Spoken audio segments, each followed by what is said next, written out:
ഇപ്പോൾ ഫേസ്ബുക്കിൽ ഒരു സ്റ്റോറി അപ്ലോഡ് ചെയ്യുമ്പോൾ നമ്മൾ അതിലോട്ട് മ്യൂസിക് ആഡ് ചെയ്യാറുണ്ട്. ഇനി ഈ ഒരു മ്യൂസിക്കിന്റെ കൂടെ ആ മ്യൂസിക്കിനനുസരിച്ചിട്ട് ഡാൻസ് കളിക്കുന്ന ഒരു അവതാറും കൂടി ആഡ് ചെയ്യണമെന്നുണ്ടെങ്കിൽ അതും കൂടി ചെയ്യാവുന്നതാണ്.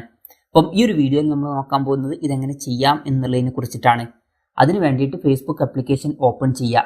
ഓപ്പൺ ചെയ്ത് കഴിഞ്ഞാൽ ഇവിടെ നമുക്ക് ക്രിയേറ്റ് സ്റ്റോറി എന്നുള്ള ഓപ്ഷൻ കാണാൻ പറ്റും. ഒന്നെങ്കിൽ അതിൽ ക്ലിക്ക് ചെയ്യുക, അല്ലാന്നുണ്ടെങ്കിൽ മുകളിൽ ഒരു പ്ലസ് ബട്ടൺ കാണാൻ പറ്റും, അതിൽ ക്ലിക്ക് ചെയ്യുക, എന്നിട്ട് സ്റ്റോറി സെലക്ട് ചെയ്യുക. അത് സെലക്ട് ചെയ്താൽ നമ്മുടെ ഗാലറിയിൽ നമ്മൾ എത്തുന്നതായിരിക്കും. ഗാലറിയിൽ നിന്ന് ഇഷ്ടമുള്ള ഫോട്ടോ അല്ലെങ്കിൽ വീഡിയോ സെലക്ട് ചെയ്യാവുന്നതാണ്. ഞാൻ ഒരു എക്സാമ്പിളിന് ഈ ഒരു ഫോട്ടോ സെലക്ട് ചെയ്യാണ്.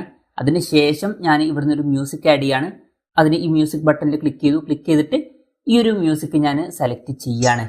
ഇനി ആ ഡാൻസ് കളിക്കുന്ന അവതാർ ആഡ് ചെയ്യണമെന്നുണ്ടെങ്കിൽ പിന്നെയും ഈ മ്യൂസിക് ബട്ടണിൽ ക്ലിക്ക് ചെയ്യുക. ക്ലിക്ക് ചെയ്താൽ ഇവിടെ നമുക്ക് ഇങ്ങനൊരു ബട്ടൺ കാണാൻ പറ്റും, ഈ ഡിലീറ്റിൻ്റെ അടുത്ത്.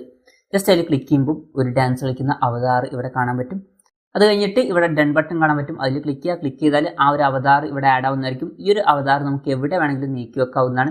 ഈ വലുതാക്കണമെന്നുണ്ടെങ്കിൽ വലുതാക്കൊക്കെ ചെയ്യാവുന്നതാണ്. എന്നിട്ട് ഇഷ്ടമുള്ള സ്ഥലത്ത് അത് പ്ലേസ് ചെയ്യുക. അതിനുശേഷം നമുക്ക് ഈ ഒരു സ്റ്റോറി പോസ്റ്റ് ചെയ്യണമെന്നുണ്ടെങ്കിൽ ഷെയർ ബട്ടണിൽ ക്ലിക്ക് ചെയ്യുകയാണെന്നുണ്ടെങ്കിൽ ആ ഒരു സ്റ്റോറി പോസ്റ്റ് ആവുന്നതായിരിക്കും. അപ്പം ഇങ്ങനെ നമുക്ക് വളരെ സിമ്പിളായിട്ട് ഫേസ്ബുക്കിൽ സ്റ്റോറി അപ്ലോഡ് ചെയ്യുന്ന സമയത്ത് മ്യൂസിക്കിൻ്റെ കൂടെ ഡാൻസ് കളിക്കുന്ന ഒരു അവതാറും കൂടി ആഡ് ചെയ്യാവുന്നതാണ്.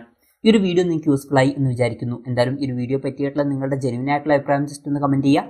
അതുപോലെ തന്നെ ഇതുപോലുള്ള വീഡിയോസ് ഇനിയും കാണാൻ താല്പര്യമുണ്ടെന്നുണ്ടെങ്കിൽ ഈ ചാനൽ സബ്സ്ക്രൈബ് ചെയ്യാവുന്നതാണ്.